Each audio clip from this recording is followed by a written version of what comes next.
السلام علیکم ورحمۃ اللہ وبرکاتہ۔ بسم اللہ الرحمن الرحیم۔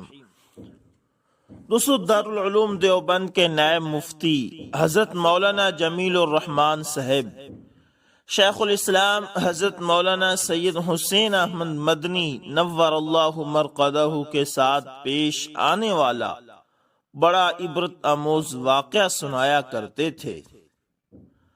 آپ حضرات کو معلوم ہے کہ متحدہ ہندوستان میں مسلمان دو جماعتوں میں تقسیم ہو گئے تھے۔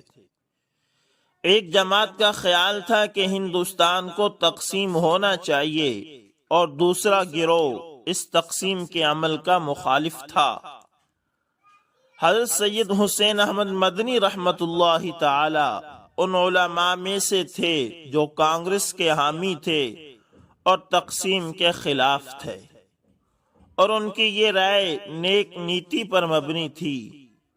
ان کا خیال تھا کہ ہندوستان کے تقسیم ہونے سے مسلمانوں کی قوت بھی تقسیم ہو جائے گی، کچھ پاکستان میں چلے جائیں گے اور کچھ ہندوستان میں رہ جائیں گے، جبکہ اگر وہ متحد رہیں اور احیاء اسلامی کی کوششوں میں لگے رہیں تو وہ دوبارہ ہندوستان پر قابض ہو سکتے ہیں، جیسا کہ وہ اس سے پہلے 1000 سال تک ہندوستان پر حکومت کرتے رہے ہیں۔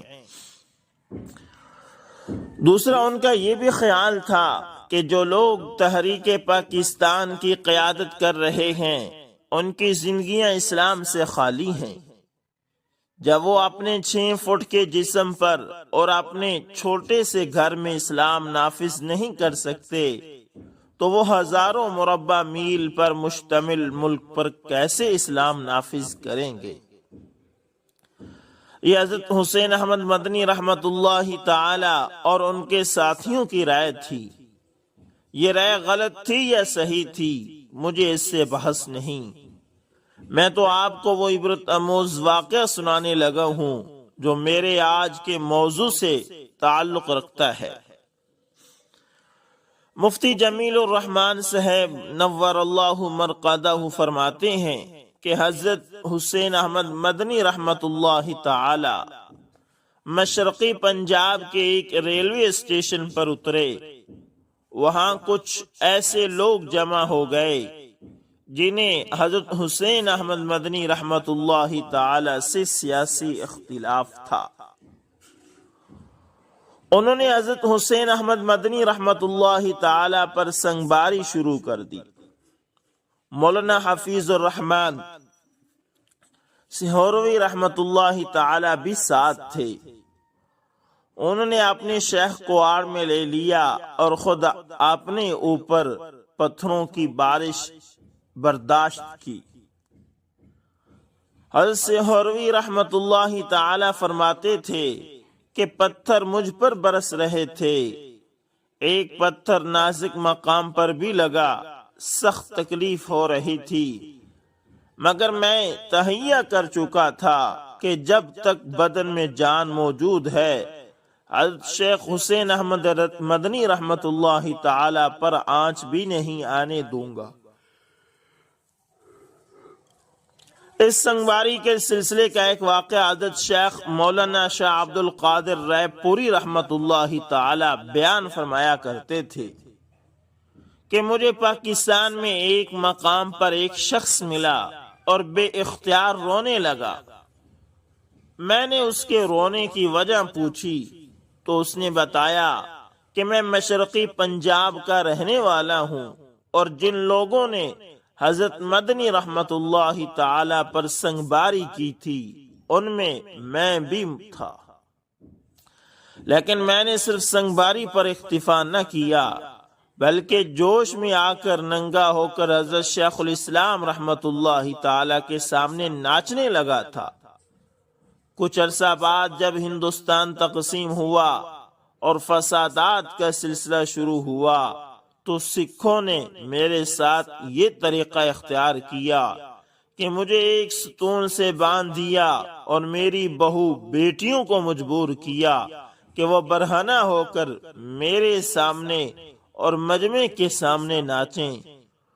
اس نے کہا کہ اپنی بہو بیٹیوں کی بے حرمتی اور بے آبرو دیکھ کر میرے ضمیر نے کہا کہ آج کا یہ برہنہ ناچ اس ناچ کا نتیجہ ہے جو تم نے ایک اللہ والے کی اہانت کی غرض سے کیا تھا۔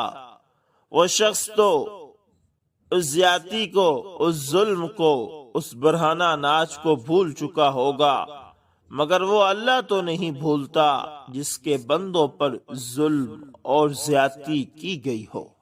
اللہ اکبر، اللہ اکبر، لاش نہیں ملی۔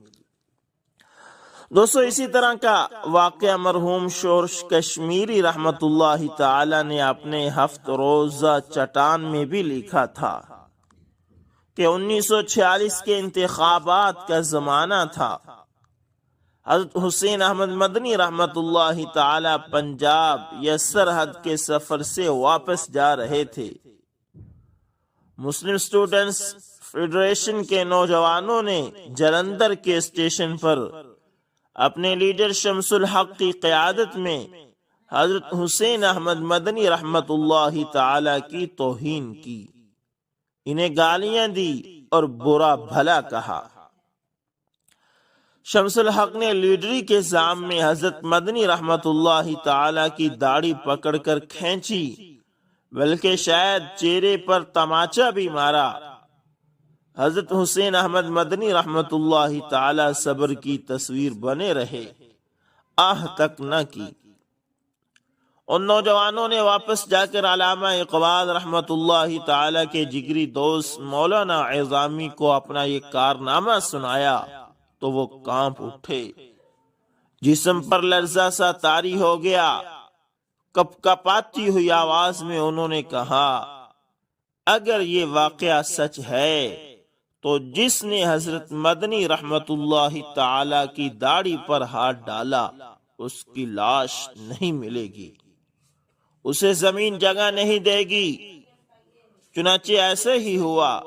یہ نوجوان لائل پور، جسے اب فیصل آباد کہا جاتا ہے، اس میں قتل و غارت کا شکار ہو گیا۔ آج تک اس کی نعش کا پتہ بھی نہیں چلا، نہ کفن ملا، نہ قبر نصیب ہوئی۔ خود لیگ والے بھی کچھ نہ بتا سکے، جتنے منہ اتنی باتیں۔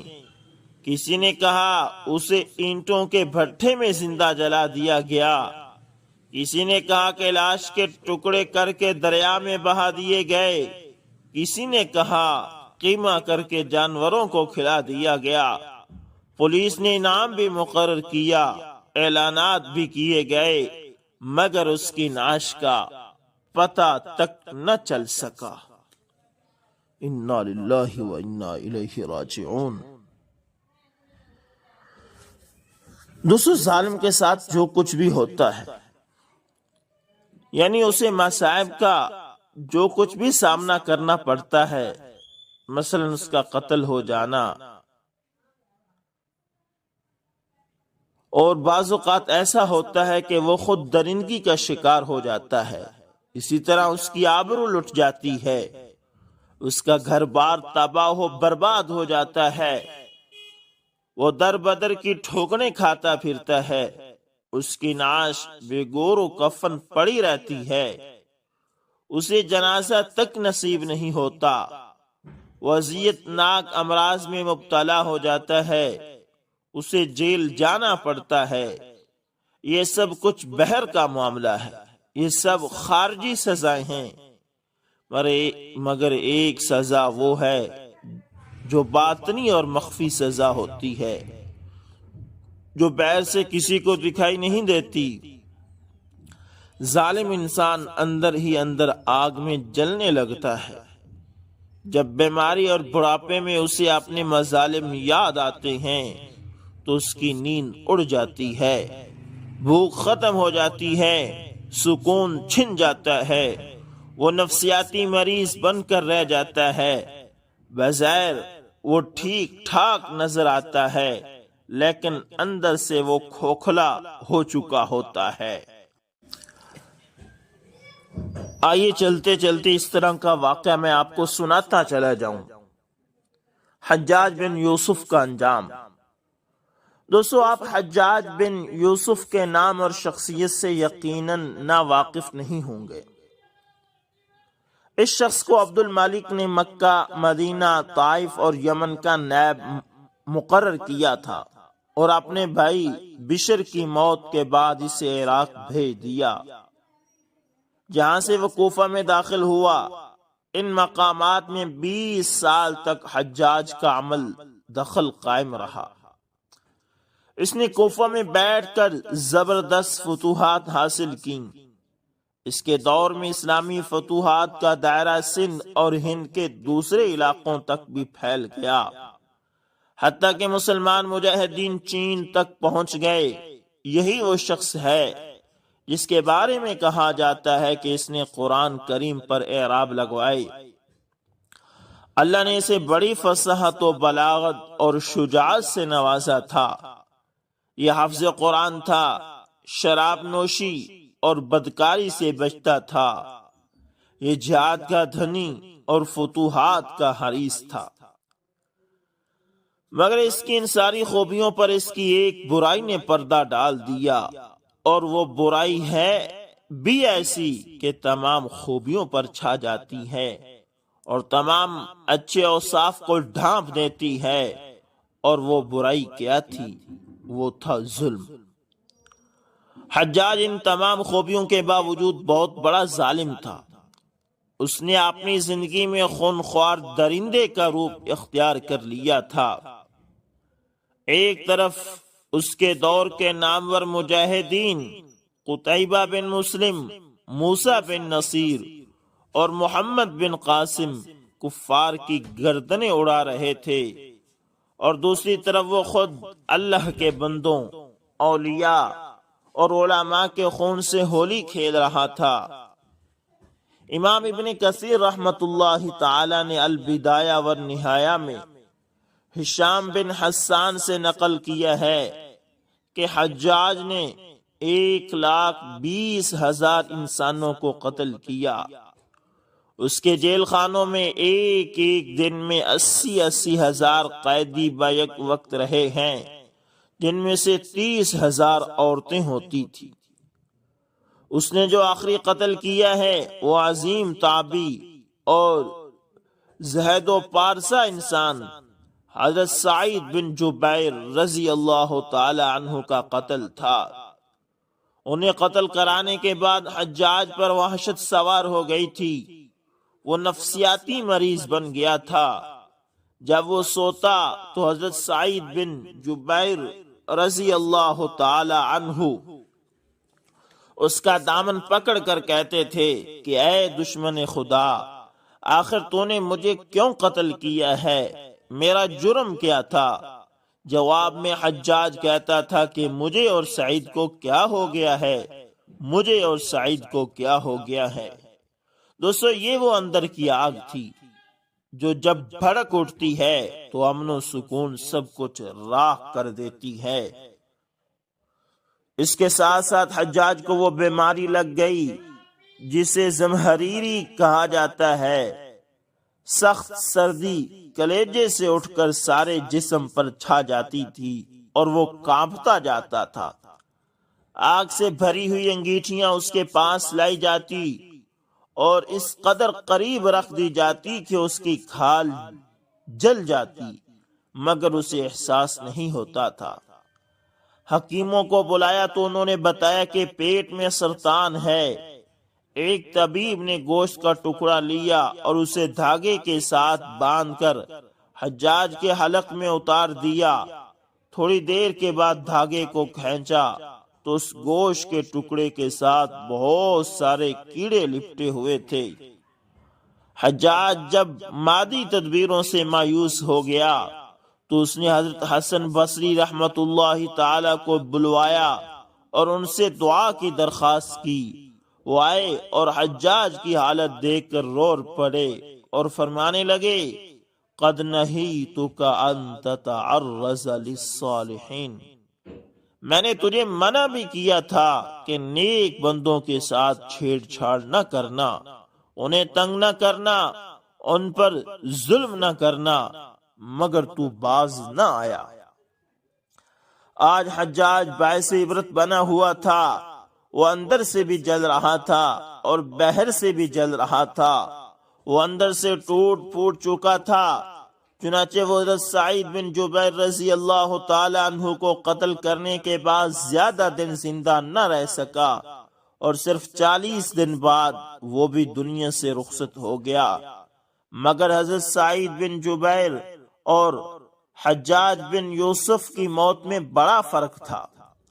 حضرت سعید رضی اللہ تعالی عنہ کو شہادت کی موت نصیب ہوئی، وہ ایسی شان سے دنیا سے رخصت ہوئے کہ بعد میں آنے والے مجاہدین کے لیے ایک سنگ میل قائم کر گئے۔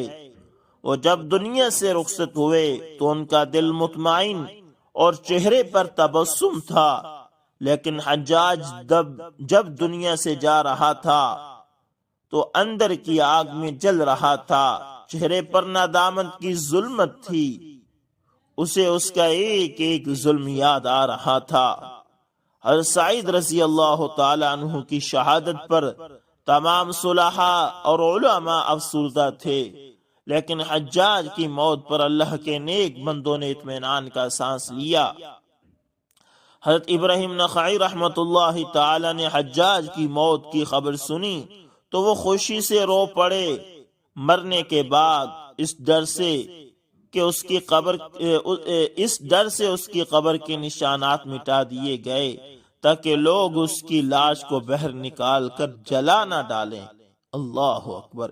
یہ اندیشے اس شخص کی قبر کے بارے میں ہو رہے تھے جس کے سامنے اس کی زندگی میں لوگ کھڑے ہوتے تھے تو ان پر لرزہ طاری ہو جاتا تھا اور لوگ اس کے ڈر سے دیوانے بن جایا کرتے تھے۔ تو دوستو، یہ تھی اللہ والوں کو تنگ کرنے کی سزا۔ جو بھی اللہ والوں کو تنگ کرتا ہے تو پھر اللہ تعالیٰ اس کو سزا بھی سخت دیتے ہیں۔ امید کرتا ہوں دوستو ویڈیو اچھی لگی ہوگی، پسند آئے تو لائک شیئر کمنٹ لازمی کریں۔ ملتے ہیں کسی نیکسٹ اچھی سی ویڈیو کے اندر، تب تک کے لیے اللہ حافظ، جزاکم اللہ خیر۔